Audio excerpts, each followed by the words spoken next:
Hi guys, welcome back to the studio. So in today's episode we are carrying on with the doctor. We started cleaning him last week and removing varnish and some overpaint, and this week we are going to carry on removing that varnish and cleaning him and see what else he has to reveal, shall we say. Okay, let's carry on. So in the last video you'll remember we had the extender piece that revealed, and we also had his hand where there'd been restoration work, so we'll come to them a little bit later on. And here I am today just starting to remove that yellowed varnish from his face. It's quite discoloured. You can see the difference that this is making straight away. So I think this varnish has been on there for a number of years. Probably when it was relined it will have been cleaned and a lot of this restoration work will have been done. But you can see the difference already once I've started to remove that varnish, and it softens up and begins to reveal his face. I always enjoy working on the face. It's so nice to see those flesh tones come through. And with this portrait we are thinking it's John Riley, especially the face area. And there's just a real depth and quality to it. The tones that he's used to model the lips and that 5 o'clock shadow almost. There's a real life to his eyes. It's quite a strong highlight he's got in there, but it works. I mean, I know we're quite close up to him here, but from a distance, when you stood back, the detail in that eye with a few brush strokes, he's just alive, and you can get a real sense of character. And I think that's the thing with this portrait. There is a real quality to it. Now, on these lips here, you'll see it did come up on UV that there's been restoration work. You can just see that beginning to appear now. You can see those white dots of filler.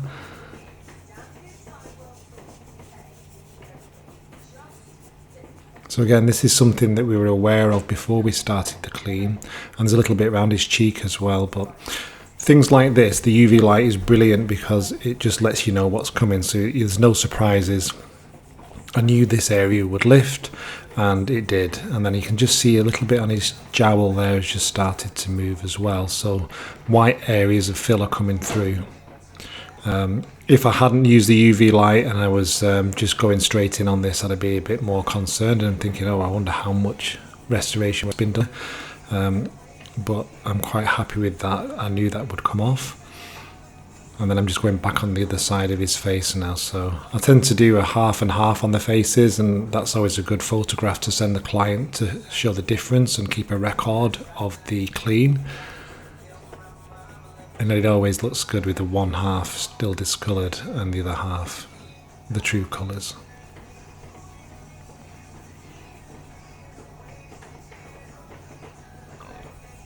Again, when that eye cleans, there's a little bit of restoration work that's going to remove. So you can see we've got the highlight there, the very thick blob on the top right corner of the pupil, and then there are little 1, 2, 3, 4 marks on there as well. Again, this was something we knew was going to come off during the restoration, so there's no surprises there.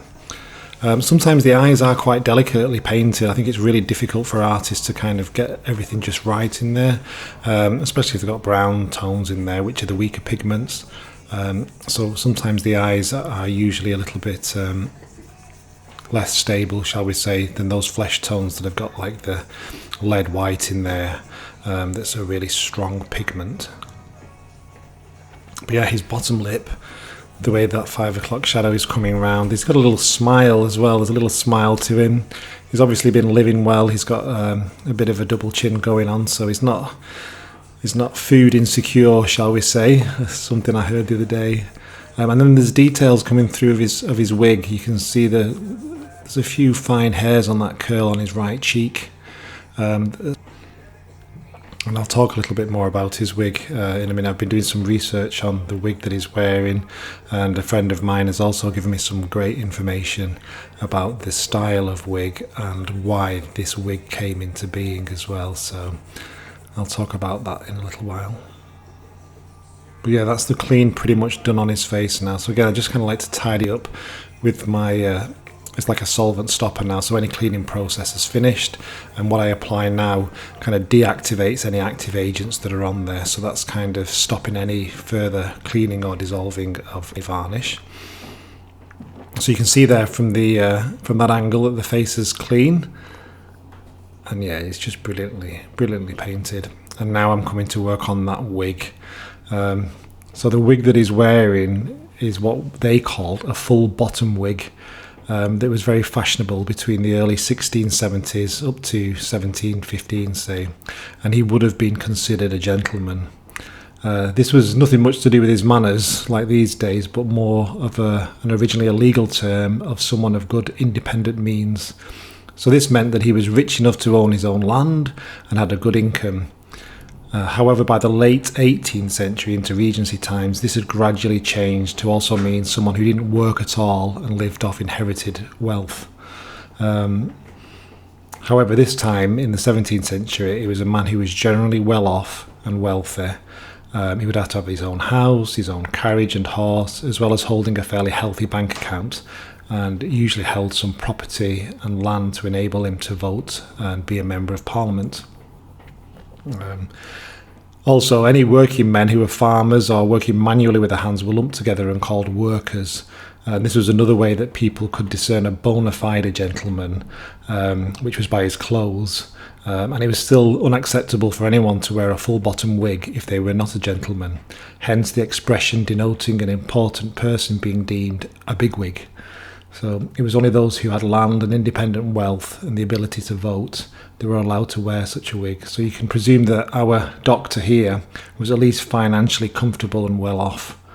And even though it wasn't illegal to wear a wig, if a man, say workman, he wouldn't dare face the mockery of his family and neighbours should he decide to put one on. The nearest they could do was to grow the hair long and style it with a few curls, if you were, say, a successful carpenter or furniture maker. Artists at the time were also considered as workmen, but were allowed to wear a turban or a fancy beret instead of a wig. So you can see here all the curls that are coming through now. That discoloured varnish is removing. It's all the same tone. It's a very deep brown, sticky Damar varnish that's coming off. You can't feel the pull on this, but as I'm dissolving that section there, it's pulling the cotton. It's that thick and sticky. But I'm making headway now, and this wig's got some lovely highlights in there, and it is a big wig. There certainly is plenty of curls there.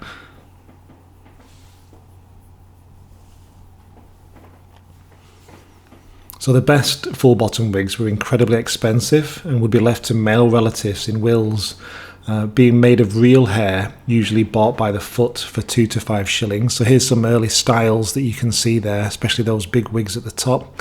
And here's an advertisement for a wig maker from the 18th century. And here's an illustration of a man getting his wig powdered. So these wigs would you weren't able to wash them, so they could get easily infested with lice and all sorts of horrible things. So they would powder them to freshen them up, because they'd begin to smell a little bit as well. So they might freshen them up with some lavender or some nice smelling powders.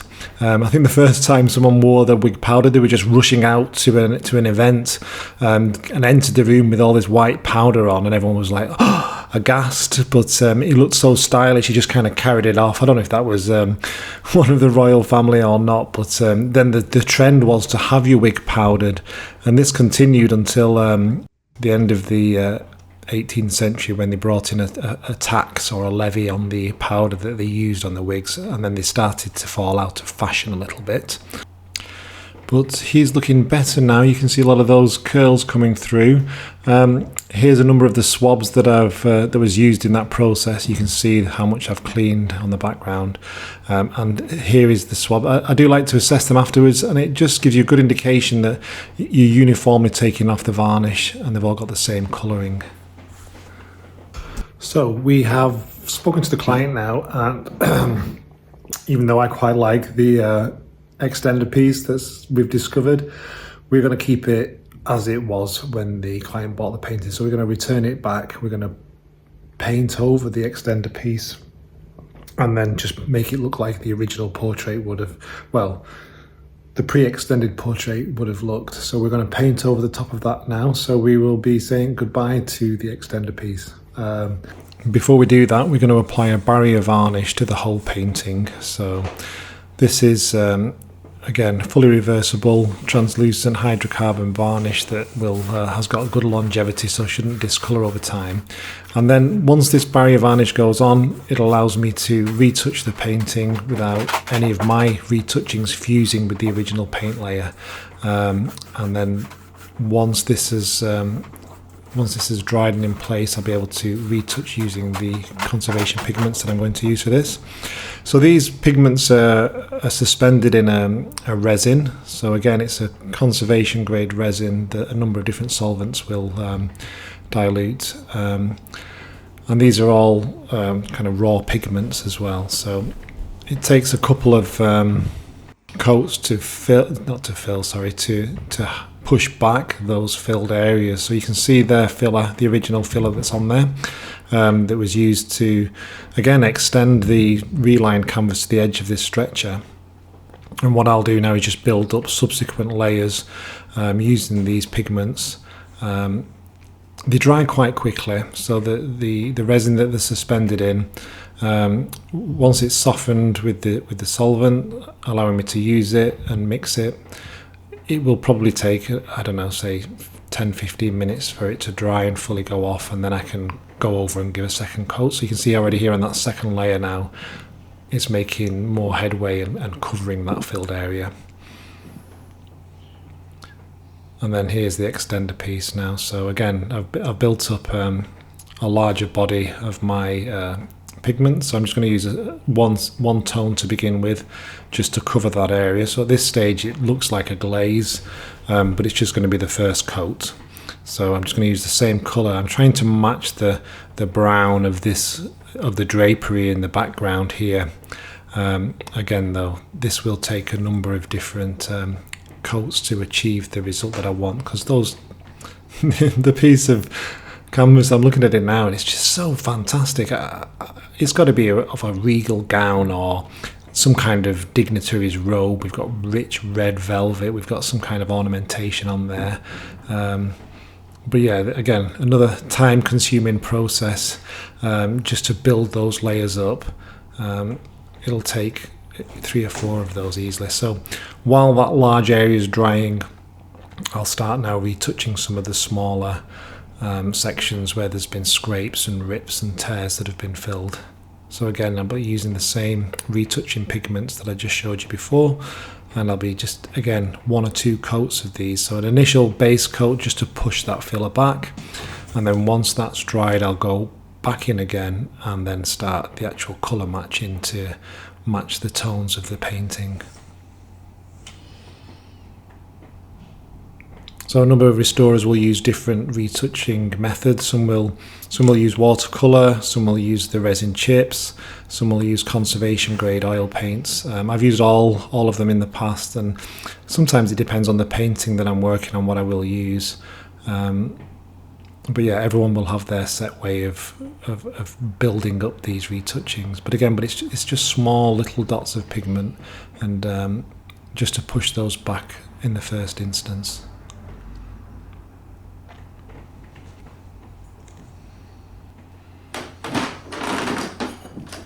So it's been a busy time at the studio. You can see here now that it's a late night, and this is something that I do as well when I've got the opportunity. If I can work late, I will. I've got some very good lighting in the studio, so over this central bench area, the light that's been transmitted is more or less daylight. It does cast a shadow though, so that is kind of why I don't mind doing this first stage of retouching, because it's just a base coat. I'm not matching exactly, and I'm just staying within the filled area. And the resin pigments is such a thin layer that I'm not building up anything. But it is time consuming, as you'll see. Probably this is condensed. This is probably 2 or 3 hours retouching easily on this portrait over an evening, and that's just to get the first coats in.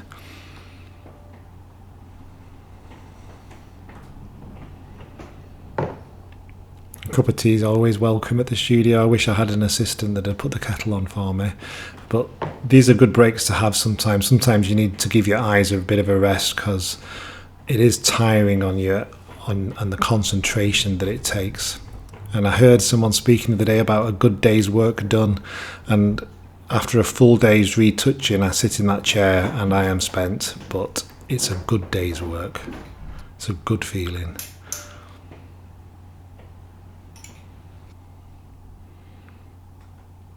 And that's, I think, where we'll leave this week's episode. So thank you to my Patreon supporters. I now have 75. If I get to 200, we'll be giving that apron away. So please click the link in the description, and thanks for watching.